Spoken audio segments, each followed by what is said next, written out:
সামনে দেখতে পাচ্ছেন কত সুন্দর একটা রাস্তা। রাস্তার দুপাশে ঘন গাছ, কিন্তু এই রাস্তাটা এরকম থাকবে না, কারণ এই গাছগুলো কেটে ফেলা হচ্ছে। যেখানে রাস্তার গাছ বড় হয়ে গেছে সেখানে এই গাছগুলো কেটে আবার নতুন করে হয়তো বা গাছ লাগাবে, কিন্তু গাছগুলো বড় হতে যে সময়টা লাগবে সে সময়টা তো এই রাস্তাটি গাছ শূন্য, অক্সিজেন শূন্য অবস্থায় থাকবে। এর ক্ষতিপূরণ কীভাবে মিটবে জানি না। যদি রাস্তার গাছ বড় হয়েই যায় তো সেগুলো আবার কেটে ফেলা হয় কেন?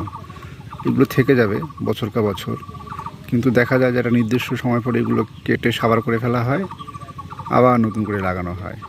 আর নতুন গাছ বড় হতে যে সময়টা লাগে সেই সময়টা তো এগুলো অক্সিজেন দিতে পারে না সেই পরিমাণে বর্তমানে যেভাবে দেয়, যার কারণে তাপমাত্রা বৃদ্ধি পাচ্ছে বাংলাদেশের।